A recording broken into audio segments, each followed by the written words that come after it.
जिज्ञासु मित्रों, बहुत बहुत अभिनंदन है आप सभी का दिव्य सृजन में।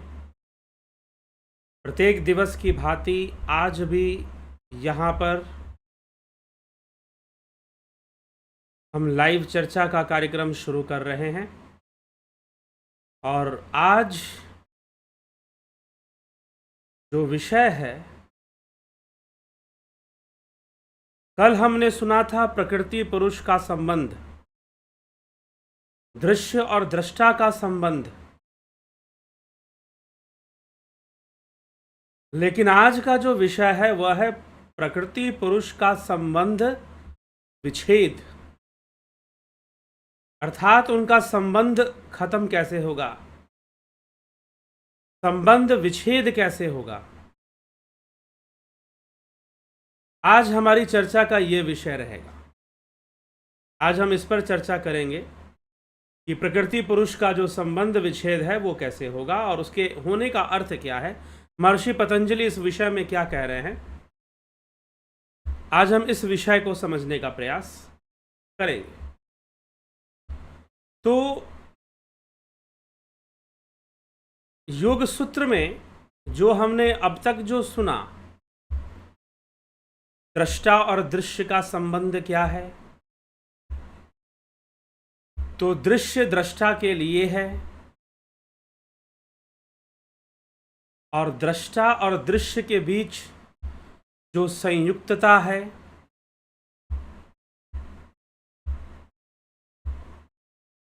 किस हेतु है, तो उसका हेतु भोग मोक्ष है। दृश्य के माध्यम से भोग मोक्ष की प्राप्ति होती है।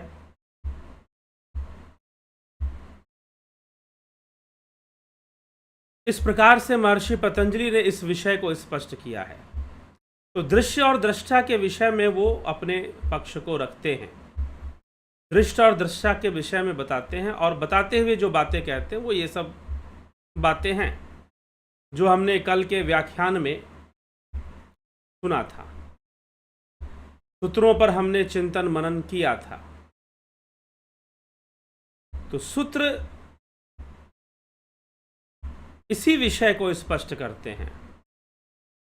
दृष्टा और दृश्य के बीच जो संबंध है वही अविद्या के कारण है। तस्य हेतुर विद्या, कल का जो सूत्र हमने सुना था, तस्य हेतुर विद्या। उससे पूर्व जो सूत्र हमने लिए थे वह क्या कहते हैं कि यह जो संपूर्ण दृश्य है, तदर्थ एव दृश्यस्य आत्मा, जो संपूर्ण दृश्य है उस आत्मा के लिए ही तो है। एक तो यह संबंध बताया। दूसरा, कृतार्थम प्रति नष्टमप्य नष्टम तदन्य साधारणत्वात्, यद्यपि यदि दृश्य और दृष्टा अलग अलग हो जाएं फिर भी साधारण जनों के लिए वह दृश्य तो रहेगा, दृश्य नष्ट नहीं होगा।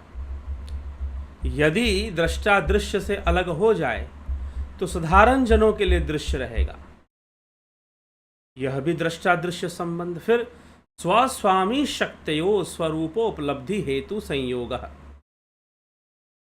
स्वस्वामी जो उस दृश्य का स्वामी है, जो उस बुद्धि का स्वामी है। यहां स्व का अर्थ दृश्य है, स्व का अर्थ बुद्धि है।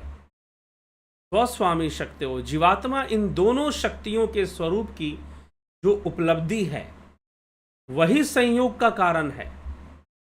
दोनों शक्तियां, दृश्य शक्ति और दृष्टा शक्ति, दृश्य का स्वरूप भोग है, दृष्टा का स्वरूप मोक्ष है। लेकिन जब दोनों शक्तियां संयुक्त हैं, संयोग बनाकर बैठी हुई हैं, तो फिर दृश्य शक्ति ही काम करती है, अर्थात भोग वृत्ति ही रहती है। अब यह संपूर्ण दृश्य जगत जो है अविद्या पर निर्भर है। यह जो दोनों का जो लगाव है दृष्टा और दृश्य का, दृष्टा भाव इसलिए बना हुआ है, दृष्टा भाव बना है इसीलिए दृश्य है। और दृश्य के बीच जो अनुराग है, वह अनुराग क्या है, वह अविद्या है। अविद्या क्या है? अविद्या है उल्टा ज्ञान और वासना। यहाँ पर अविद्या का महर्षि व्यास ने दो ऋषि व्यास ने दो अर्थ लिए हैं, उल्टा ज्ञान और वासना। वासना मतलब जो उसमें अटैचमेंट है, जो बार बार देखने की जो अटैचमेंट है, कि एक बार अनुभव की यह वस्तु को दोबारा अनुभव करने की जो लालसा है, यह वासना है। और उल्टा ज्ञान अर्थात असत्य को सत्य समझ लेना, असत्य को सद समझ लेना, अपवित्र को पवित्र समझ लेना, जो दुखमय है उसको सुखमय समझने की गलती कर देना, जो दुखमय है उसको सुखमय समझने की भूल कर देना, यह अविद्या है। और फिर उस अविद्या में वासना, मतलब कि जो असत्य है उसको सत्य समझकर आप उसे बार बार देखना चाहते हो, आप उसका बार बार अनुभव करना चाहते हो, यह वासना हो गई। फिर इसको वासना कहा जाएगा कि आप उस संसार को बार बार देखना चाहते हो, बार बार उसमें उलझना चाहते हो, बार बार उसमें बहुत दौलत, शोहरत, मान, प्रतिष्ठा सब चाहते हो, आप बार बार चाहते हो, रिपीटेडली आपको वो चीज़ें चाहिए, तो यह वासना हो गई आपकी। इसी अविद्या से अविद्या, अस्मिता, राग, द्वेष और अभिनिवेश, ये पंच क्लेश पैदा हो जाते हैं। इसी अविद्या से पंच क्लेश पैदा हो जाते हैं। अब इस अविद्या का समाधान क्या है? कोई समाधान होगा इसका? तो महर्षि पतंजलि अब यहां से समाधान बता रहे हैं, और यह समाधान ही पुरुष प्रकृति का संबंध विच्छेद की ओर ले जाता है। क्या समाधान है? तद्भावात संयोगा भावो हानम तददृशे कैवल्यम। उस अदर्शन के अभाव से संयोग का अभाव ही त्याग है, वही दृष्टा जीव की कैवल्य मुक्ति है। अर्थात कि जब अविद्या का नाश होगा तो प्रकृति और पुरुष का जो संयोग बना है, उस संयोग का भी अभाव हो जाएगा। और संयोग का अभाव होना ही हान कहलाता है। जब दृष्टा और दृश्य के संयोग का अभाव हो जाए, अर्थात उनका संयोग नष्ट हो जाए, यह जो दृष्टा और दृश्य का संयोग बना हुआ है, पुरुष और प्रकृति का दृष्टा और दृश्य के रूप में संयोग बना हुआ है। पुरुष जो है दृष्टा का रोल अदा कर रहा है, प्रकृति जो है दृश्य बनी हुई है, और ये दृष्टा दृश्य संबंध बना हुआ है। लेकिन यह दृष्टा दृश्य संबंध नष्ट हो जाए, इनके नष्ट होने से अविद्या भी नष्ट हो जाएगी, और यह जो अवस्था बनेगी, यह जो संयोग का अभाव होगा, उसी को कहते हैं हानम। तो महर्षि पतंजलि यहां पर लिखते हैं, तद्भावात संयोगा भावो हानम तददृशे कैवल्यम। और हानम होने से, अभाव होने से, दृश्य का अभाव होने से दृष्टा अपने स्वरूप को प्राप्त हो जाएगा। दृष्टा अपने स्वरूप को प्राप्त हो जाएगा, और स्वरूप को प्राप्त होने से वह कैवल्य को प्राप्त हो जाएगा। कैवल्य मुक्ति उसे मिल जाएगी, कैवल्य समाधि उसे प्राप्त हो जाएगी। तो कैवल्य अवस्था उसकी बननी शुरू हो जाएगी। तो दृष्टा और दृश्य का संबंध विच्छेद, महर्षि पतंजलि यहां पर यही कह रहे हैं, दृष्टा और दृश्य का संबंध, तो उसकी मुक्ति होगी, उसे पूर्ण शांति, परम शांति प्राप्त हो जाएगी, और वह अपने मूल स्वरूप को प्राप्त होकर परमात्मा स्वरूप हो जाएगा, परम पुरुष स्वरूप हो जाएगा। ठीक है, परम पुरुष स्वरूप हो जाएगा। तो यह जो बात कही जाएगी, यह जो अभाव होगा, दृश्य का जो अभाव पैदा होगा, दृष्टा और दृश्य के संयोग का जो अभाव होगा, उसी अभाव को यहां कहा गया है हान। अब प्रश्न बचता है कि चलो ठीक है, ये बता दिया गया, ये एक इन्फॉर्मेटिव है, लेकिन अब ये प्रश्न उठता है कि ये हान घटित कैसे हो, ये हान घटित कैसे हो। तो महर्षि पतंजलि हान उपाय के बारे में लिखते हैं कि हान उपाय क्या है।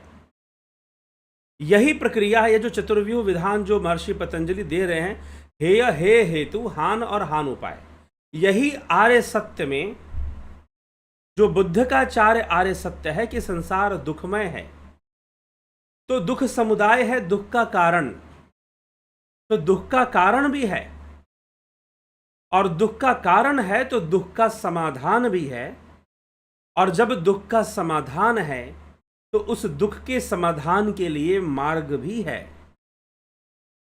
यही चार चीजें हैं। हेय, महर्षि पतंजलि ने कहा हेय, हेय हेतु, यदि दुख है तो दुख का कारण है, हेय हेतु है, हेय है तो हेय हेतु है। तीसरा आर्य सत्य क्या है बुद्ध का, मैं साथ में आपको बता दे रहा हूं, आपको बौद्ध दर्शन का भी एक आधार मिल जाएगा। आप समझोगे कि बौद्ध दर्शन की बातें कहां से शुरू होती हैं। ठीक है, इसी बात से शुरू होती हैं, चार आर्य सत्य। और उसी चार आर्य सत्य को महर्षि पतंजलि भी, हाँ ठीक है, उस सीक्वेंस में नहीं बातें चल रही हैं, लेकिन उसी विषय को यहां पर समझा रहे हैं।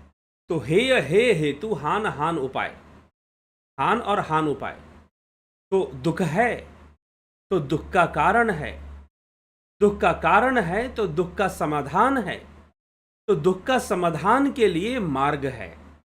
यही चार आर्य सत्य भगवान बुद्ध ने, महात्मा बुद्ध, भगवान बुद्ध, इन्हीं चार आर्य सत्यों से ही किसी को समझाना शुरू करते थे कि संसार में तो दुख है, दुख का कारण हमें जानना चाहिए कि दुख का कारण क्या है, उस कारण को जानो।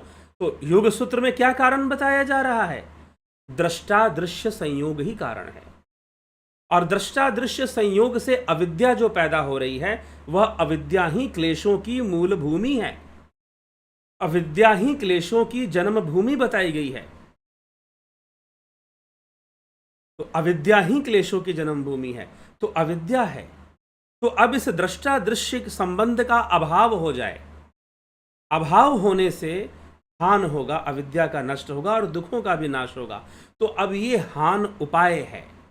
हान उपाय क्या है? अब जो आगे जो विषय बढ़ने वाला है ना योग सूत्र में, उसका आधार, उसकी भूमिका क्या है? हान उपाय। बस इस हान उपाय को लेकर ही सारी चर्चा आगे होने वाली है। इस हान उपाय को लेकर ही सारी चर्चा आगे बढ़ने वाली है कि भैया हान होना चाहिए। हान क्या है? हान है, खासकर विद्यार्थी लोग जरूर ध्यान रखें, इन परिभाषाओं को बेहतर तरीके से समझ लें और नोट डाउन कर लें कि दृष्टा दृश्य संबंध विच्छेद हो जाना ही हान है। लेकिन ये हान होगा कैसे? तो उसी के लिए महर्षि पतंजलि अब बता रहे हैं हान उपाय, कि हान उपाय क्या है। तो महर्षि पतंजलि आगे अगले सूत्र में हान उपाय की चर्चा कर रहे हैं। तो हान उपाय है अगले सूत्र में, हान उपाय विवेक ख्यातिर विप्लवा हानोपाय। 26वां सूत्र क्या कहता है? विवेक ख्यातिर विप्लवा हानोपाय। शुद्ध विवेक ख्याति ही हान का उपाय है। हान मतलब त्याग। किसका त्याग? दृष्टा दृश्य के संयोग का दृष्टा ने त्याग कर दिया कि भाई मुझे तो अपने मूल स्वरूप में रहना है, मुझे दृश्य के चक्कर में ना पड़ना। तो दृष्टा दृश्य के संयोग का हान उपाय हो गया। तो विवेक ख्यातिर विप्लवा, विवेक ख्याति अर्थात विवेक के प्रकट होने से, विवेक के प्रकट होने से हान उपाय होगा। बुद्धि और पुरुष, दृष्टा और दृश्य, बुद्धि और पुरुष, जो सत्व बुद्धि है, सत्व बुद्धि और पुरुष, इन दोनों की भिन्नता का ज्ञान विवेक ख्याति कहलाती है। अब विवेक ख्याति क्या है जी? विवेक ख्याति को महर्षि पतंजलि ने हान उपाय बताया है कि विवेक जागृत होने से हान उपाय होगा। जब आपका विवेक जागृत होगा तो हान उपाय होगा। अब हान उपाय विवेक तो विवेक क्या है? एक तो आप रामचरितमानस में सुनते हो, बिनु सतसंग विवेक ना होई, राम कृपा बिनु सुलभ न सोई। लेकिन वहां पर भी ये नहीं बताया जा रहा है कि विवेक क्या है। वहां ये जरूर तुलसीदास जी लिख रहे हैं कि भाई सत्संग सुनने से तुम्हारा विवेक हो जाएगा, लेकिन विवेक क्या है? तो महर्षि पतंजलि लिखते हैं कि दृष्टा और दृश्य का भिन्न भिन्न ज्ञान होना ही विवेक है। क्योंकि अभी तो सब एक जैसा है, दृष्टा और दृश्य एक ही बने हुए हैं। दृष्टा और दृश्य एक ही बने हुए हैं ना, एक ही जैसे हैं दोनों, दोनों में कोई भिन्नता नहीं दिखाई दे रही है। तो दोनों की भिन्नता प्रमाणित हो जाए, यही आत्मज्ञान है। दोनों की भिन्नता प्रमाणित हो जाए कि मैं दृश्य नहीं हूं, मैं शरीर नहीं हूं, मैं मन भी नहीं हूं, मैं दुख भी नहीं हूं, मैं सुख भी नहीं हूं, मैं मन भी नहीं हूं, मैं बुद्धि भी नहीं हूं, मैं अहंकार भी नहीं, मैं चित्त भी नहीं। मनोबुद्धि अहंकार चित्तानि नाहम, न श्रोत्रे न जिह्वे न च घ्राण नेत्रे, शिवोहम शिवोहम शिवोहम शिवोहम। ये भिन्न अवस्थाएं हैं, मैं ये नहीं हूं। दृष्टा और दृश्य की भिन्नता का ज्ञान हो जाना, दृष्टा और दृश्य की भिन्नता का ज्ञान हो जाना। और ये कैसे होगा? हु एम आई, इसको जानने से होगा, जो महर्षि रमन ने कहा। हम उसको जानेंगे तो फिर ये ज्ञान होगा कि दृष्टा और दृश्य में भिन्नता है, और इस भिन्नता का होना ही विवेक है। अविद्या को जान लेना, अविद्या को समझ लेना कि जो उल्टा ज्ञान है उसको, कि भाई हमें उल्टा ज्ञान हो रखा है। अब शिव सूत्र में लिखा गया कि ज्ञान ही बंधन है, लेकिन यहां महर्षि पतंजलि अविद्या लिख रहे हैं। जिस ज्ञान के लिए शिव सूत्र में लिखा गया कि ज्ञान बंधन है, वास्तव में अविद्या बंधन है। उपनिषदों में भी विद्या अविद्या की बात आती है। परा अपरा विद्या की बात मुंडको उपनिषद में प्राप्त होती है। ठीक, तो लेकिन यहां अविद्या शब्द का प्रयोग है, हेतुर विद्या, तस्य हेतुर विद्या, कि इसका हेतु अविद्या है। जो संयोग बना है दृष्टा दृष्टि का, अविद्या के कारण ये बना रहता है। अविद्या उसको चिपका के रखती है, दृष्टा दृश्य को। लेकिन दृष्टा जब समझ जाता है कि प्रकृति का खेल क्या है, ये दृश्य जगत की सीमाएं जान जाता है, तो वो इससे मुक्ति का उपाय ढूंढता है। और उससे मुक्ति का उपाय ढूंढना ही हान उपाय है। और मुक्ति का उपाय है क्या है? विवेक ख्याति, विवेक की जागृति हो जाना, विवेक ख्याति हो जाना। और विवेक क्या है? दृश्य और दृष्टा की भिन्नता का ज्ञान होना, पुरुष और प्रकृति की भिन्नता का ज्ञान होना ही विवेक है। यही ऋषि व्यास इसका भाष्य करते हैं, इसका अर्थ देते हैं कि भाई यही विवेक है। दृश्य, प्रकृति और पुरुष, इन दोनों की भिन्नता, बुद्धि और पुरुष, सात्विक बुद्धि भले क्यों ना हो, पुरुष, इन दोनों की भिन्नता का ज्ञान विवेक ख्याति कहलाती है। और वह निवृत्त हो गया है मिथ्या ज्ञान जिससे, ऐसी विवेक ख्याति शुद्ध निर्मल कहलाती है। शुद्ध निर्मल विवेक ख्याति, इसका मिथ्या ज्ञान नष्ट हो चुका है। मिथ्या ज्ञान ही अविद्या है, उल्टा ज्ञान। जब मिथ्या ज्ञान दग्ध बीज के समान बंधन की अनुत्पत्ति के योग्य होता है, दग्ध बीज, जो बीज दग्ध हो चुका है, जल चुका है, वो जर्मिनेट नहीं होगा, वो कल्टीवेट नहीं होगा, वो आपको आगे नहीं बढ़ेगा, वो उससे बीज से कोपल नहीं निकलेंगे, पौधा नहीं बनेगा, वो जल चुका है, दग्ध बीज हो चुका है। तब क्या होगा?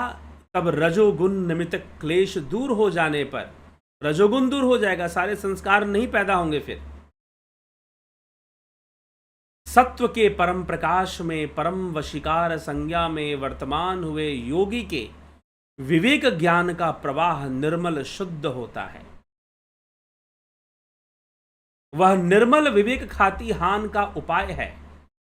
हान मतलब दृष्टा दृश्य के संयोग का अभाव हो जाना हान है।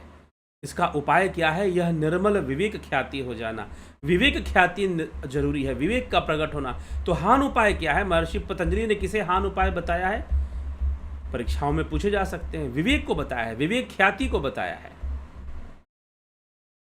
पीछे महर्षि पतंजलि ने पुरुष ख्याति की भी बात की है कि पुरुष का ज्ञान होना। ठीक है, अब यह जो विवेक ख्याति है, यह जो विवेक ख्याति है, इसकी 7 अवस्थाएं बताई हैं महर्षि पतंजलि ने। तस्य सप्तधा, प्रांत भूमि प्रज्ञा, तस्य सप्तधा प्रांत भूमि प्रज्ञा। ये 7 भूमियां की चर्चा की है। वैसे सप्त भूमि, क्या आप लोगों में से कोई जानता है कि सप्त भूमि की चर्चा, सप्त भूमिकाओं की चर्चा किसी अन्य शास्त्र में भी मिलता है, अन्य ग्रंथ में भी मिलता है? क्या आप में से कोई व्यक्ति मुझे बता सकता है कि सप्त भूमि की चर्चा योग, देखिए योग शास्त्र में ही मिलता है, लेकिन पतंजलि योग सूत्र से हटकर कोई दूसरा भी ग्रंथ है जिसमें सप्त भूमि की चर्चा बताई गई है। सप्त भूमि शब्द पकड़िएगा, सप्तांग नहीं। सप्तांग जो है, सप्तांग योग घेरंड संहिता में है, मैं पहले ही बता देता हूं। मैं यहां सप्तांग योग की बात नहीं कर रहा, सप्त भूमि की बात कर रहा हूं। सप्त भूमि की चर्चा एक और ग्रंथ है जिसमें प्राप्त होता है। यदि आपको उसका नाम स्मरण हो तो जरूर कमेंट में बताइए। ठीक, तो महर्षि पतंजलि यहां पर सप्त भूमि, लेकिन यहां पर और उस सप्त भूमि में थोड़ा सा अंतर जरूर है। तो विवेक ख्याति जो होती है उस प्रज्ञा के रूप में उत्पन्न होती है वो, और वह जो प्रज्ञा है उसकी 7 अवस्थाएं हैं, 7 स्टेप्स हैं उसके, 7 स्टेप्स है, 7। यहां पर इसीलिए सूत्र में लिखा गया कि तस्य सप्तधा प्रांत भूमि प्रज्ञा, तस्य सप्तधा प्रांत भूमि प्रज्ञा। उस विवेक ख्याति वाले योगी की 7 प्रकार की उत्कर्ष अवस्था वाली बुद्धि होती है। डेवलपमेंट ऑफ इंटेलेक्ट हम कहेंगे। उसकी जो बुद्धि है एक एक अवस्था में चलती है, वो 7 अवस्थाएं बनती हैं उसकी। अब ये कैसे होता है? मान लीजिए पहले समझ में आया, पहला विचार किया कि अरे ये संसार, हम तो सोचते थे कि भाई दुनिया में हम खूब धन कमा लेंगे, हम तो ऐसी जिंदगी जिएंगे जैसा हम ही चाहते हैं, और हम वो सब कुछ कर लेंगे जो हम चाहते हैं। और सौभाग्यवश आदमी के जीवन में कुछ ऐसी घटनाएं घटती हैं जो कि सब कुछ होने लग जाता है, लेकिन उसके मन में एक भ्रम पैदा हो जाता है कि शायद मैं सब कुछ कर लूंगा, शायद मेरे द्वारा सब कुछ हो जाएगा और मैं सब कुछ कर ही लूंगा। लेकिन समय बीतता है, काल बीतता है, परिस्थितियां विपरीत बन जाती हैं और उसे लगता है कि नहीं, सब कुछ नहीं हो सकता। फिर वो बहुत प्रयास करता है, वो अपने आप से प्रश्न करता है, अरे मैं ही तो वो व्यक्ति हूं जिसने इतने बड़े बड़े काम कर दिए, अब क्यों नहीं कर पा रहा? तब उसे धीरे धीरे समझ में आता है कि जो कुछ भी हुआ वास्तव में मैंने नहीं किया, फिर किसने किया? फिर वो ये जानने की कोशिश करता है, फिर जानता है कि इस प्रकृति ने किया, इस प्रकृति ने किया। हम जो कुछ भी कर रहे हैं ना, कोई राजा बन जा रहा है, कोई प्रजा बन जा रहा है, कोई किसी को मार दे रहा है, कोई किसी को की रक्षा कर ले रहा है, सब प्रकृति वशीभूत हो रहा है। लेकिन वो भाग्यशाली हैं जिनके द्वारा पुण्य कर्म होता है, क्योंकि पुण्य का फल मीठा होता है, पाप का फल अत्यंत कड़वा दुखदाई होता है। ठीक, तो भाग्यशाली तो हैं कि उनके द्वारा पुण्य कर्म हो रहा है, नहीं तो जिनके द्वारा पाप ही बनता जा रहा है, समय आने पर यह प्रकृति ऐसा बांधती है, बड़े से बड़े मंत्री, बड़े से बड़े नेता, बड़े से बड़े राजा ऐसा कस देती है बांध कर कि अपाहिज की तरह हो जाते हैं लोग। कुछ चाह कर भी नहीं कर पाते, कुछ बदलाव लाकर भी नहीं कर पाते।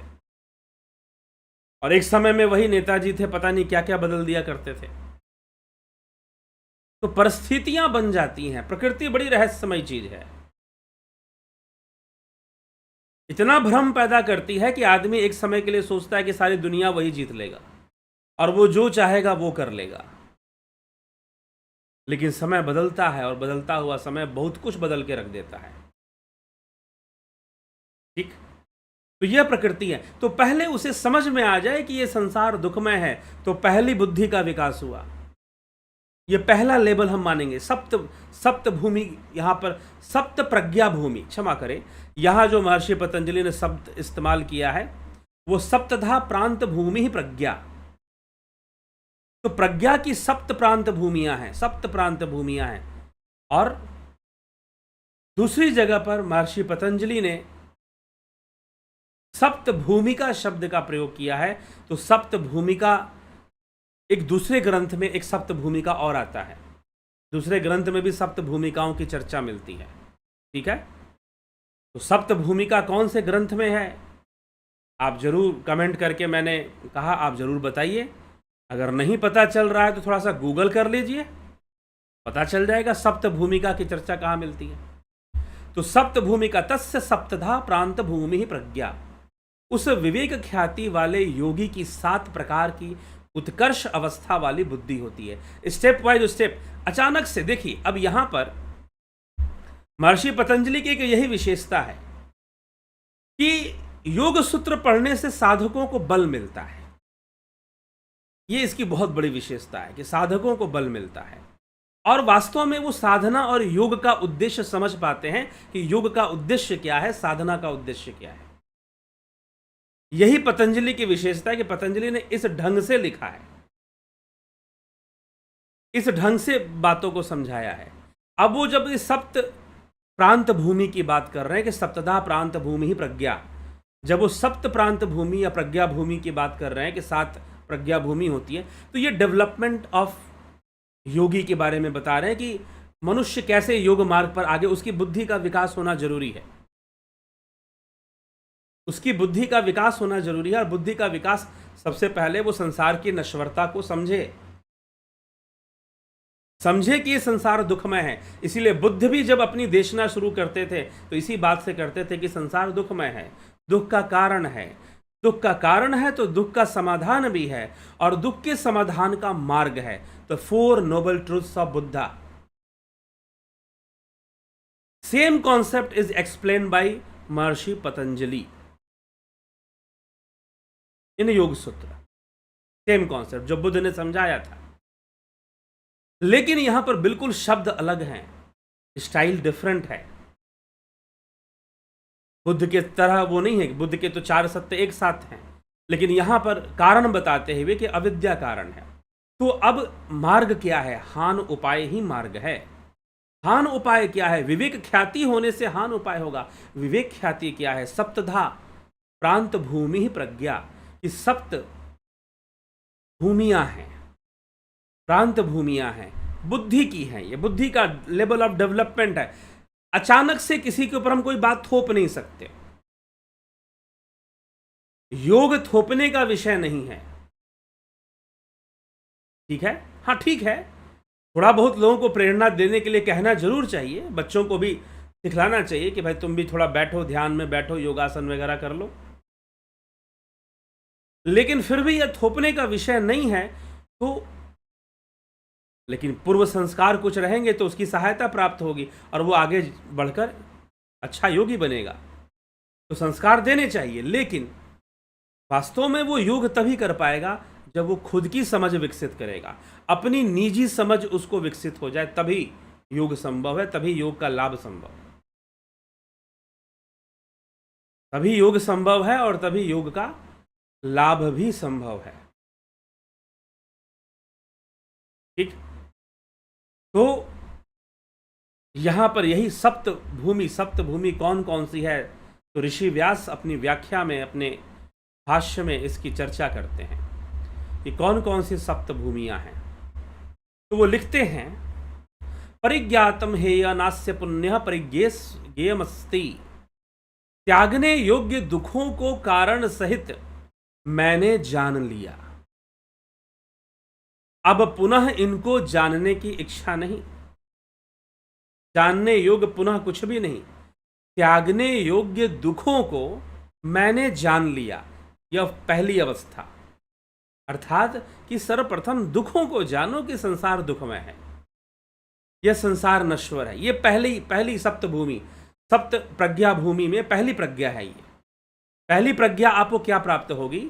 जब आपके अंदर यह समझ विकसित हो जाए कि मैंने संसार के दुखों को जान लिया, दुखों के कारण अविद्या आदि क्लेश नष्ट, अब फिर इनमें से किसी का नाश करना शेष नहीं, ठीक। निरोध समाधि के द्वारा हान को निश्चित किया, अब कुछ निश्चय करने योग्य नहीं। तो महर्षि पतंजलि पहला क्या लिखते हैं? पहला भूमि क्या है? पहला भूमि है कि मैंने दुखों को जान लिया, दुखों के कारण अविद्या को मैंने जान लिया, पहले दुखों को जाना, फिर दुखों के कारण को जाना। बुद्ध का आर्य सत्य क्या है? संसार दुखमय है, दुख का कारण है, दुख का समाधान है और समाधान का मार्ग है। और वो मार्ग क्या है? बुद्ध के अनुसार अष्टांगिक मार्ग है। ठीक है, लेकिन वो अष्टांगिक मार्ग का कॉन्सेप्ट थोड़ा अलग है, यहां से मिलता नहीं है उतना। लेकिन ये बात अष्टांगिक मार्ग क्यों बुद्ध ने भी लिया, अष्टांग योग पतंजलि ने भी लिया? क्योंकि बौद्ध दर्शन, बौद्ध विचारधारा और योग विचारधारा की जो जड़ है वो सांख्य में है, वो सांख्य दर्शन में है, सांख्य शास्त्र में है। इसलिए दोनों वहां से निकले, इसलिए एक जैसे शब्दावली मिलेंगे आपको।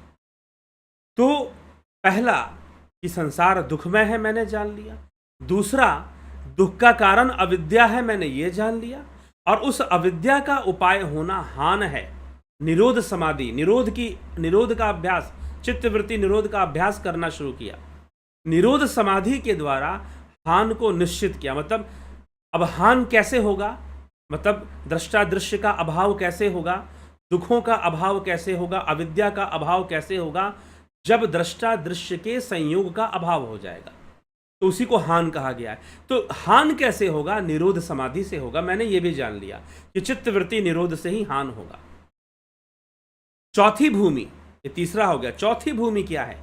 कि हान का उपाय विवेक ख्याति है, विवेक का जागृत होना हान का उपाय है। अर्थात दृष्टा और दृश्य को भिन्न भिन्न जान लेना, पुरुष प्रकृति को भिन्न भिन्न जान लेना, यह हान है। और यह विवेक है, विवेक ख्याति से हान उपाय हो जाएगा। तो इस प्रकार यह चार क्रिया विमुक्ति वाली बुद्धि है। ये चार बता दिए गए, चार क्रिया विमुक्ति वाली, यह क्रियात्मक है। अब जो है चित्त विमुक्ति, यहां पर एक मुक्ति हो गई, लेकिन अभी भी चित्त है, चित्त में कर्म संस्कार है। अब चित्त विमुक्ति की आगे की अवस्थाएं, 3 अवस्थाएं, 5, 6, 7। पांचवा व्यास ऋषि लिखते हैं चरिताधिकारा बुद्धि, मतलब चित्त रूप आश्रय के न रहने से बुद्धि चरिताधिकार कहलाती है। कृतार्थ वाली बुद्धि चरिताधिकार कहलाती है, पूर्ण सात्विक। ठीक है, अर्थात जो अपने कार्य भोग मोक्ष को संपादन कर चुकी है, मतलब पूर्ण काम की अवस्था को प्राप्त कर चुकी है, ऐसी बुद्धि कि जिसमें अब कुछ कर्म करने की इच्छा नहीं रह गई है, ऐसी बुद्धि प्राप्त होती। अब यहां से चित्त का निरोध हो रहा है, पूर्णतः चित्त। पहले वृत्तियां गई, अब चित्त पूरी तरह से निरोधात्मक, चित्त अपना लय करेगा। तो पंचम अवस्था क्या बताई? कि बुद्धि जिसमें अब कर्म की कोई इच्छा नहीं रही है, पूर्ण काम अवस्था बन रही है। छठी बुद्धि कौन सी है?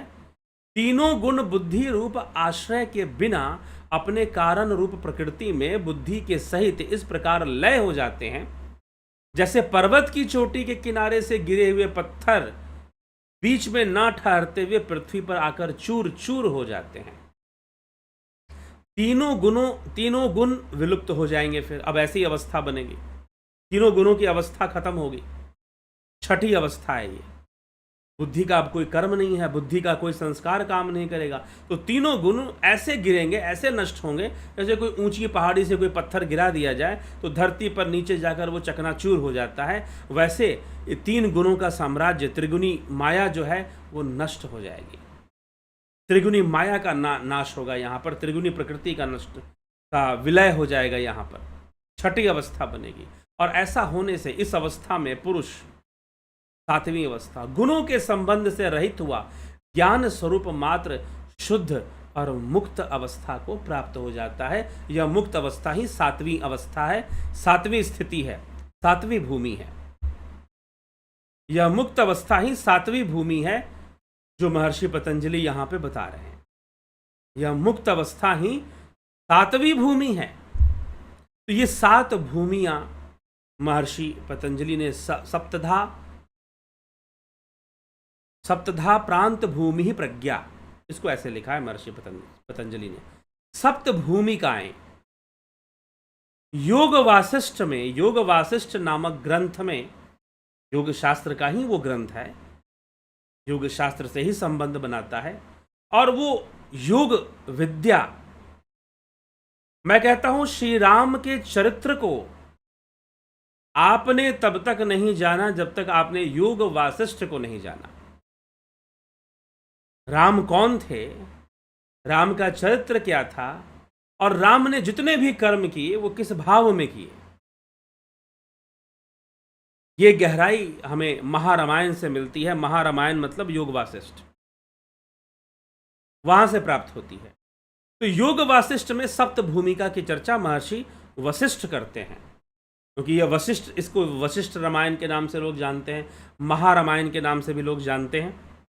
ठीक है, तो योग वासिष्ठ में यह चर्चा आती है। तो ऋषि वशिष्ठ करते हैं इस रामायण की चर्चा। तो उसमें जो राम जी का वैराग्य है और वैराग्यपूर्ण उनका जीवन है, और वैराग्यपूर्ण होकर गृहस्थ के सभी कर्मों को निभाना और कर्तव्यों को पूर्ण करना अनासक्त भाव से, राम जी की अवस्था के बारे में, वहाँ पर उनके मानसिक अवस्था के बारे में चर्चा मिलती है योग वासिष्ठ में। वहाँ पर सप्त भूमिकाओं की चर्चा है, वो भी योग के विकास क्रम को ही बताया गया है। यहाँ पर भी बुद्धि के विकास क्रम को, कि समझ, अंडरस्टैंडिंग आपकी कैसे आगे आगे बढ़ेगी। सबसे पहली अंडरस्टैंडिंग, संसार दुख में है, दुख का कारण अविद्या है। ये दूसरे नंबर का दूसरा स्टेप हो गया, सप्तभूमि, जो पतंजलि योग सूत्र का सप्तभूमि है। दुख का कारण क्या है भाई, यहाँ पर अविद्या है, आपने यह भी जान लिया। अब अविद्या दूर कैसे होगी, निरोध प्रक्रिया से दूर होगी। आपको ये समझना होगा, इस पर ध्यान देना होगा। ठीक, तो निरोध प्रक्रिया, क्षमा करें, निरोध प्रक्रिया से यह इसका समाधान मिलेगा।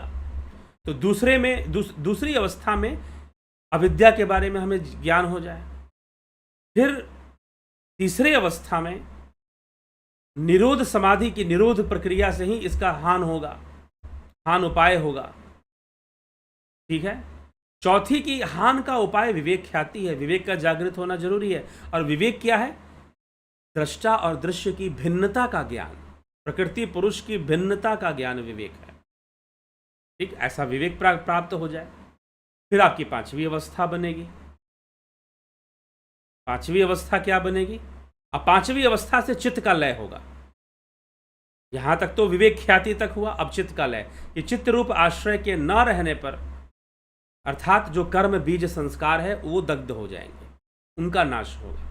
फिर छठी अवस्था बनेगी, तीनों गुणों का लय होगा, और फिर अंत में सातवीं अवस्था मुक्ति की बनेगी, मुक्त हो जाएगा जीवात्मा। ऐसी अवस्था, तो ये सप्त अवस्थाओं का, यहां पर सप्त भूमियों का, सप्तधा, ठीक ना, सप्तधा भूमि का यहां पर महर्षि पतंजलि ने यहां पर चर्चा किया है कि सप्तधा प्रांत भूमि प्रज्ञा, ऐसी चर्चा वो कर रहे हैं। तो इन अवस्थाओं को हमें समझना चाहिए और विद्यार्थियों को स्मरण भी रखना चाहिए साथ में। ठीक है, तो चलिए, अब ये जो सप्तधा प्रांत भूमि प्रज्ञा है, इनकी प्राप्ति कैसे होगी, ये कैसे संभव है कि ये सारी समझ आपके अंदर विकसित हो जाए, हाउ इज इट पॉसिबल। तो कुछ तो करना पड़ेगा इसके लिए। ये सारी चीजें संभव हो जाए, ऐसी अवस्थाएं बन पाए, और बुद्धि का विकास 7 अवस्थाओं में जो बताया जा रहा है ये हो पाए, बुद्धि का उत्कर्ष हो पाए, और बुद्धि अपने लय को प्राप्त कर मूल स्वरूप को प्राप्त कर जाए, दृष्टा में ही लीन हो जाए सब कुछ, संपूर्ण दृश्य जगत। ठीक है, तो कुछ ऐसी अवस्था बन जाए, इसके लिए क्या करना होगा, what do we need to do, क्या करना चाहिए हमको, हमें क्या करना चाहिए। तो कुछ अनुष्ठान करना होगा। जी हाँ, अनुष्ठान तो करना पड़ेगा ना। महर्षि पतंजलि आगे उसी अनुष्ठान की चर्चा करेंगे। कौन सा अनुष्ठान है वो, तो योग अंगानुष्ठानाद शुद्धि क्षये ज्ञान दीप्तिरा विवेक ख्याते है। 28वां सूत्र महर्षि पतंजलि क्या कहते हैं, योगा अंगानुष्ठानाद शुद्धि क्षय ज्ञान दीप्तिरा विवेक ख्याते है। योग के अंगों का अनुष्ठान करने से क्लेश रूपी अशुद्धि के नाश होने पर विवेक ख्याति पर्यंत ज्ञान का प्रकाश होता है। महर्षि पतंजलि कह रहे हैं कि योग के अंगों का, योग अंगानुष्ठानाद शुद्धि क्षय ज्ञान दीप्तरा विवेक ख्याते है, अर्थात योग के अंगों का अनुष्ठान करने से क्लेश रूपी अशुद्धि के नाश होने पर आप योग का अनुष्ठान करेंगे। योग का नहीं, योग के अंगों का अनुष्ठान करेंगे। किसका अनुष्ठान करेंगे आप? योग के अंगों का अनुष्ठान करेंगे। और योग के अंगों का अनुष्ठान करने से क्लेश रूपी अशुद्धि का नाश हो जाएगा। और क्लेश मतलब जो पंच क्लेश बताया गया ना, अविद्या, अस्मिता, राग, द्वेष और अभिनिवेश, इनका नाश हो जाएगा। इनका नाश होने से अब इनके भी नाश में मान के चलिए कि राग, द्वेष, अभिनिवेश पहले नष्ट होंगे, अस्मिता और अविद्या थोड़ी रहती है, तो ये नष्ट होंगे, लेकिन इससे विवेक ख्याति प्राप्त हो जाएगी।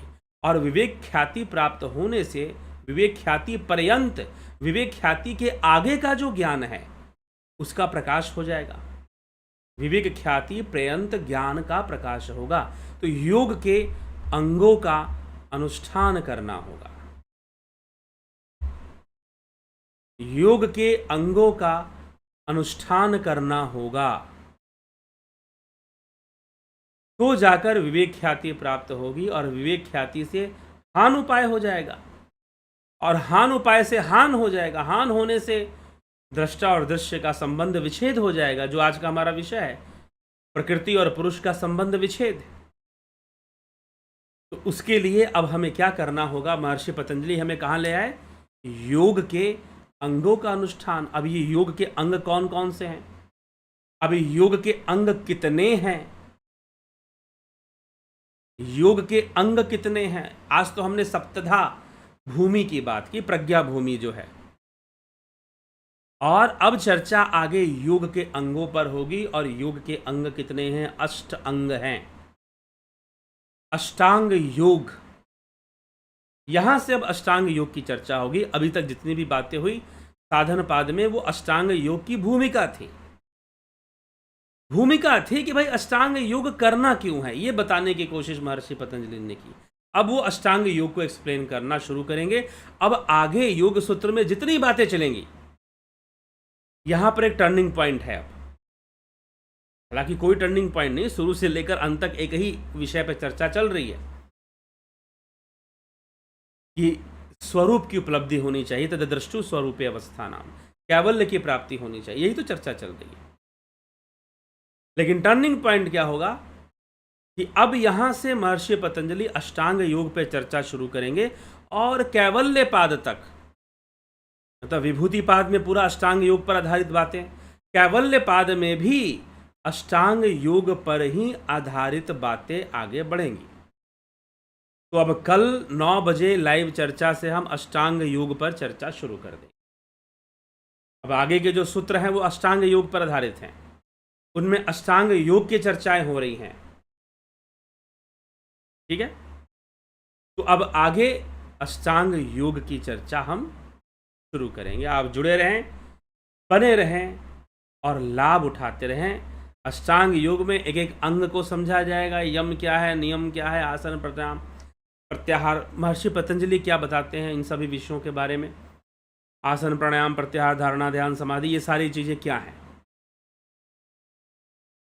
तो अब इनमें भी 2 भाग महर्षि पतंजलि ने किए हैं, बहिरंग साधनाएं और अंतरंग साधनाएं।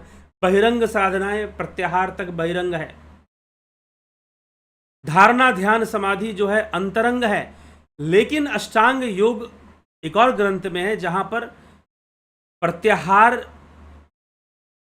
भी अंतरंग बताया गया है। चलो जब हम चर्चा करेंगे तो उस ग्रंथ की भी चर्चा हम कर लेंगे। ठीक है, किस ग्रंथ में प्रत्याहार को भी अंतरंग में लिया गया है। तो ये इस तरह से सारी बातें समझने योग्य है। ठीक है, तो जिज्ञासुओं हमें इस प्रकार से यह सब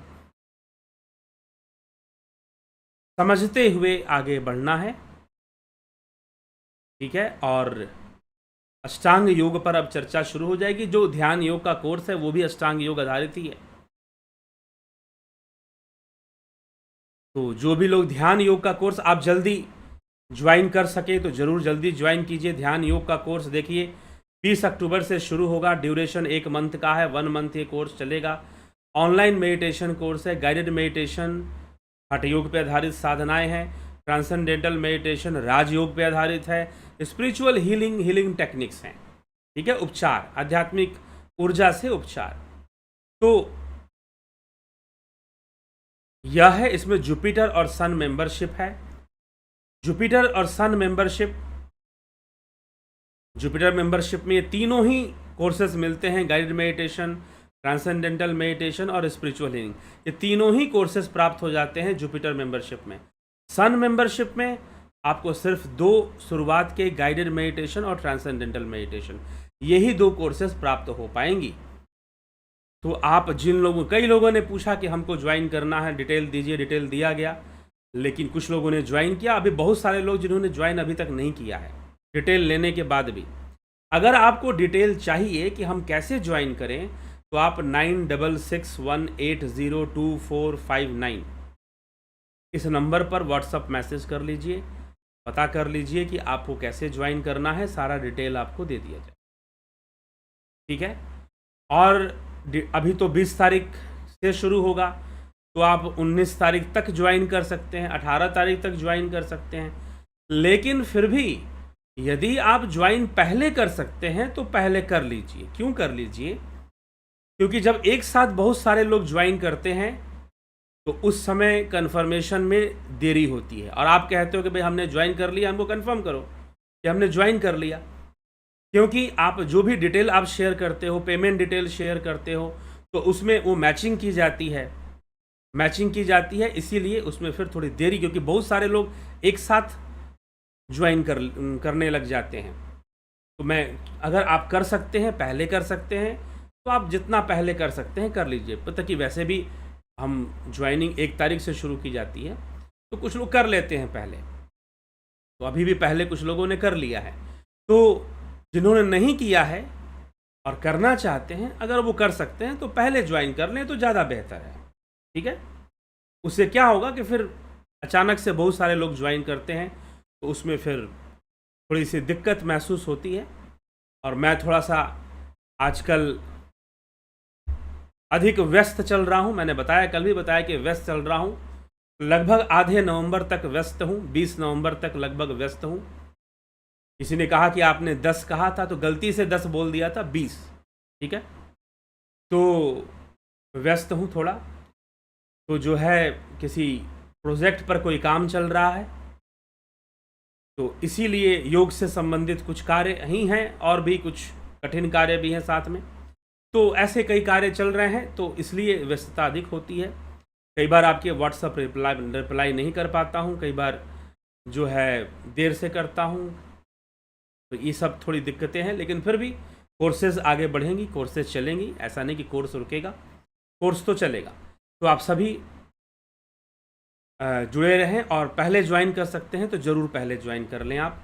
और साथ ही प्राकृतिक चिकित्सा का कोर्स, कुछ लोगों ने प्राकृतिक चिकित्सा भी ज्वाइन किया है, तो प्राकृतिक चिकित्सा का कोर्स बहुत डिटेल में अभी मैंने परसों बताया था इसके बारे में आपको, कि प्राकृतिक चिकित्सा क्या चीज़ है, इसके बारे में बताया गया था। तो प्राकृतिक चिकित्सा का भी कोर्स है आपके शरीर के लिए। वर्तमान समय में देखिए बहुत सारी बीमारियां फैल रही हैं, और हमारी जो इम्यून सिस्टम है वो कमज़ोर पड़ जाता है। क्यों पड़ जाता है? क्योंकि बहुत सारे टॉक्सिक हमारे बॉडी में हो जाते हैं। प्राकृतिक चिकित्सा बॉडी को डिटॉक्सिफाई करता है, और डिटॉक्सिफाई करता है, तो डिटॉक्सिफाई करने के कारण हमें बीमारियों से बचाता है। ठीक, तो जरूर आप प्राकृतिक चिकित्सा को समझे, जाने, और ये खुद से करने वाली क्रियाएं हैं। इसमें जो भी टेक्निक बताई जाती है आप खुद से कर सकते हैं। योग की क्रियाएं भी इसमें बताई जाती हैं। ठीक, तो चलिए, यही इसी बात को थोड़ा गौर करना है, समझना है, और कोशिश करें पहले ज्वाइन कर लें तो बेहतर रहेगा। चलिए, तो अब आगे चलते हैं। आपके कमेंट्स आदि भी कई लोगों के हैं, देख लेते हैं। अमन कक्कर जी, बहुत अभिनंदन है। अशोक श्रीवास जी, विक्रम सिंह, लखिंदर राम जी, बहुत अभिनंदन है। अवधेश कुमार जी, नवजोत नाथ जी, जगत नारायण, संतोष Gupta, Hiralal Yadav, Shankar Prasad ji.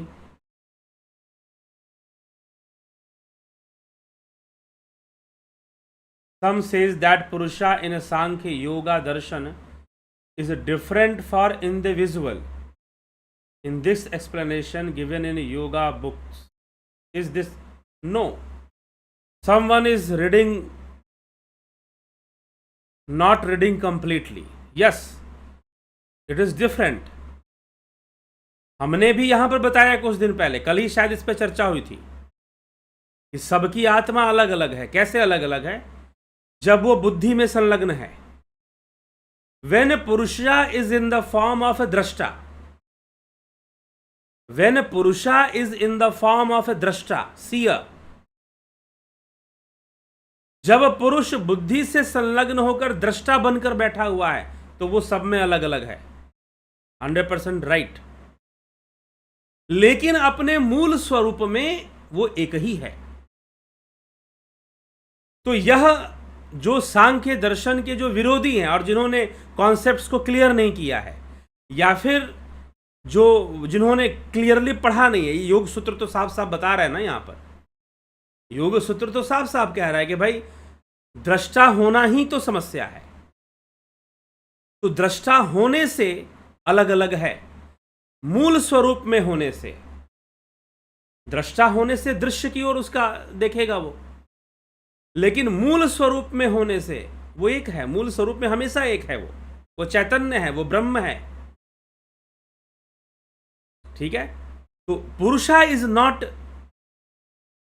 Different for individuals, but drashta is different for individual, and drashta is the state of Purusha in which Purusha is synchronize with buddhi. When Purusha is synchronized with Buddhi, it takes differentiated form. When Purusha got synchronization with Buddhi, it takes differentiated form. वो differentiate हो जाएगा, अलग अलग हो जाएगा। ठीक है? बुद्धि के लेवल अलग अलग होने के कारण। और बुद्धि अलग अलग क्यों है? अब एक और यहां पर कॉन्सेप्ट क्लियर कर लीजिए कि बुद्धि भी अलग अलग नहीं होता, लेकिन फिर भी बुद्धि अलग अलग बन जाता है। क्यों बन जाता है? Due to त्रिगुणास। त्रिगुणास सतरजतम, सतरजतम के कारण बुद्धि अलग अलग बन जाता है। ठीक है? और बुद्धि के अलग अलग होने से जीव अलग अलग हो जाता है, व्यक्ति अलग अलग हो जाता है, डिफरेंट टाइप ऑफ पर्सनालिटीज हो जाती हैं। फिर बुद्धि के नहीं तो बुद्धि भी एक है। किस रूप में बुद्धि एक है? परारूप में बुद्धि एक है। परा प्रकृति, यह जो महर्षि पतंजलि ने दृश्य की 4 अवस्थाएं बताई, विशेष, अविशेष, लिंग और अलिंग।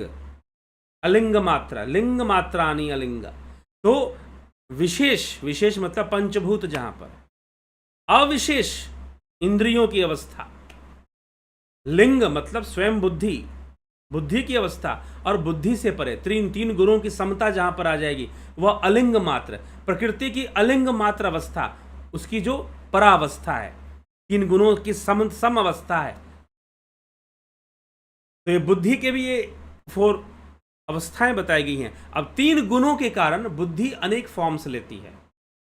मेरे अंदर एक फॉर्म में है, आपके अंदर एक फॉर्म में, किसी के अंदर एक फॉर्म में, किसी में रजोगुण हावी, किसी में सतोगुण हावी, किसी में सतोगुण जो है 25%, किसी में रजोगुण 60%, तो तमोगुण थोड़ा बहुत कम, तो किसी में सतोगुण 10% और रजोगुण जो है 50%, और बाकी जो बच गया 40% तमोगुण हो गया। उसका कैरेक्टर अलग हो जाएगा, वो आदमी अलग हो जाएगा। तो इस तरह से बुद्धि में होने के कारण different types of personality develop हो रही है। ठीक है? तो Purush in the form of a drashta is different for all individuals. Purush in the real form is always one, that is a Brahman. Purush in it's real form, वो अपने वास्तविक स्वरूप में जब है तो मात्र एक है, वो डिफरेंट नहीं है। तो Purusha is not different, drashta is different. Drashta and Purusha is also not different, but drashta is a special case, special case. Current in sky, in thunder, and current in your bulb, in your fan, in your AC, two different states. Current is the same thing, electricity वही है, बिजली वही है, वही बिजली है जो बादलों में गरजती है। That is the natural form of electricity. बादलों में जो बिजली गरजती है due to friction of clouds, जब बादलों का घर्षण होता है, जो थंडर वहां पर क्रिएट होता है, जो वहां करंट बनता है, इलेक्ट्रिसिटी डेवलप होती है, वो कितनी तेज गरजती है और कितनी तेज चमकती है, वो उसका नेचुरल फॉर्म है। वो कितनी ताकतवर होती है, तो वो उसका नेचुरल फॉर्म है वो। लेकिन एक बिजली है जो हमारे घरों में चल रही है, पंखा चला रही है, बल्ब चला रही है, लेकिन है दोनों बिजली ही, वही बिजली है। That is also the flow of ions, flow of electrons और आयंस। आयंस मतलब चार्ज पार्टिकल्स। चार्ज पार्टिकल्स जो हैं उसी का फ्लो है, और हमारे घर में जो बिजली दौड़ रही है वो भी चार्ज पार्टिकल्स, इलेक्ट्रॉन का फ्लो है, इलेक्ट्रिसिटी है, वो भी चार्ज पार्टिकल्स का फ्लो है, ये भी चार्ज पार्टिकल्स का फ्लो है। तो that is the electricity, both are the same, लेकिन फिर भी अलग अलग है ना। तो पुरुष और दृष्टा भी अलग अलग नहीं है, लेकिन जहां पुरुष का दृष्टा भाव है, बुद्धि के साथ संयुक्त है, वहां पर वो जीव बन गया, वहां पर दृष्टा सबके लिए अलग अलग होगा। लेकिन जो पुरुष का जो रियल फॉर्म है, जो उसका प्योर फॉर्म है, जो शुद्ध अवस्था, यहां पर निर्मल चित्त, निर्मल शुद्ध अवस्था, विवेक ख्याति, यही तो समझा रहे मर्ज, वो always that is one, not different for individuals, not different for individual, वो ब्रह्म है। ठीक इस तरह से है। तो घनश्याम सरोदे जी, विंदेश्वरी मिश्रा, सुहास राणे, सतीश मास्टर, कन्हई कुमार जी, राम लखन राजपूत, अवनी प्रधान, अजीत अपराजित, शिखर शर्मा, एके त्यागी, सविता नायक, नरसा राम जी, अशोक गोयल, उषा श्रीवास्तव, गौतम दास, अर्जुन भाई चौहान, विष्णुचंद्र मौर्य जी, श्वेता राय सिन्हा जी, बहुत अभिनंदन है। कन्हई कुमार जी, अविद्या पर चर्चा जितने बार सुनता हूँ, हर बार कुछ और चर्चा सुनने की जिज्ञासावश, कुछ और प्रेरणादायी प्रसंग सुनने की कृपा कीजिए। हाँ, तो अब हुआ, आज भी चर्चा हुई अविद्या पर। रतन सिंह जी, बिस्लाल बहादुर सिंह जी, शेखर मराठा जी, पाडू राग वराले जी, बिमला शाह, पवन कुमार गुप्ता, अफंता प्रोडक्शन, जलाराम राइका, राकेश मराठे जी, विनोद के सूद, शिवम भट्ट, जितेंद्र साहू, श्वेता कुमारी जी, विनीता अग्रवाल जी, बहुत अभिनंदन है आपका। शेखर मराठे, आदिगुरु शंकराचार्य जी अपने शरीर से निकलकर राजा के देह में गए, पुनः लौट आए, क्या ऐसा संभव है? जी हाँ, परकाया प्रवेश है। आगे चर्चा मिलेगी पतंजलि योग सूत्र में। स्मिता सावंत, राहुल तिवारी, दीपक नागरे, आपका अनुभव सिद्ध ज्ञान, धन्यवाद, आपका भी बहुत आभार। काशीनाथ जी, पंकज सोनी, राहुल तिवारी जी, आज इन्होंने कोर्स ज्वाइन किया, राहुल तिवारी जी ने ध्यान योग का, बहुत अभिनंदन है आपका। पीकू कुचाड़िया जी, राम विलास जी, अमन कक्कर जी, राजेश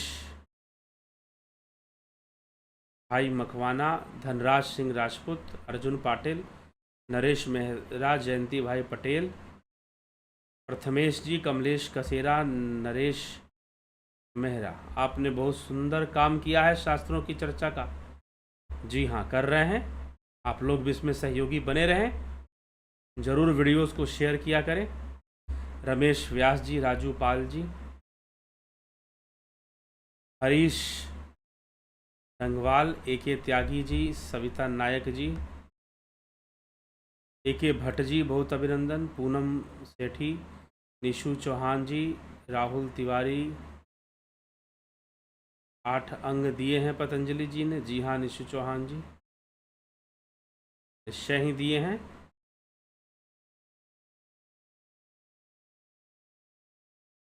राहुल तिवारी जी, करण पासी, चंद्रेश्वर पांडे, मुकेश राठौर, संदीप अरोड़ा। अगर दृष्टा आत्मा में बुद्ध चित्त से परे है तो फिर आत्मा किस तत्व से विचार करता है कि वो इनसे परे है? बुद्धि विचार करती है। ठीक है, विचार करने की आवश्यकता किसको है ये बताइए? जो बंधन में है, जो बंधन मुक्त है, जो अपने स्वरूप को प्राप्त हो चुका, उसको विचार करने की आवश्यकता नहीं है। तो आत्मा क्यों विचार करेगा? तो बुद्धि विचार करती है। बुद्धि किसके लिए विचार करती है? तो आत्मा के लिए विचार करती है, सुख दुख का निर्णय लेती है। आत्मा जैसे सदा से है तो प्रकृति भी सदा से है। जी हाँ, दृश्य रूप में है। तभी तो महर्षि पतंजलि ने कहा ना कि भाई किसी ने अगर स्वरूप को प्राप्त कर लिया, किसी ने यदि स्वरूप को प्राप्त कर लिया तो इसका मतलब ये नहीं कि दृश्य जगत खत्म हो जाएगा। साधारण लोगों के लिए दृश्य जगत बना रहेगा, उस योगी के लिए खत्म हो जाएगा। ठीक, तो प्रकृति रहेगी रहेगी फिर।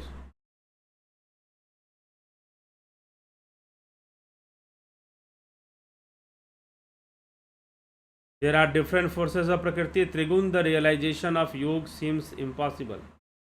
Is the realize is one birth? Different forces of Prakriti. हाँ, वो तो त्रिगुणी। आप पूरा सुनिए, आप इस लेक्चर को पूरा सुन जाइए। चर्चा किया गया है, यही तो चर्चा किया गया है 3 गुणों के बारे में, और 7 सप्तधा प्रज्ञा भूमि के बारे में बताया गया कि सप्तधा प्रज्ञा भूमि है। उसमें बताया कैसे 3 गुणों का लय होगा। ठीक, शायद आपने पूरा सुना नहीं है इसलिए आप ऐसा लिख रहे हैं। Shweta Rai sir, is fear a tamasic guna? Of course fear is a tamasic guna, because why fear is coming? Because we do not want any change, especially we do not want negative changes. So fear is a tamasic guna. Rupesh Singh Rajput ji, बहुत अभिनंदन है। राहुल तिवारी जी, आशा रानी जी, बहुत बहुत अभिनंदन है आप सभी का। चलिए इसी के साथ विराम देते हैं आज के इस कार्यक्रम को। कल फिर मिलते हैं लाइव चर्चा में। बहुत बहुत आभार आप सभी का।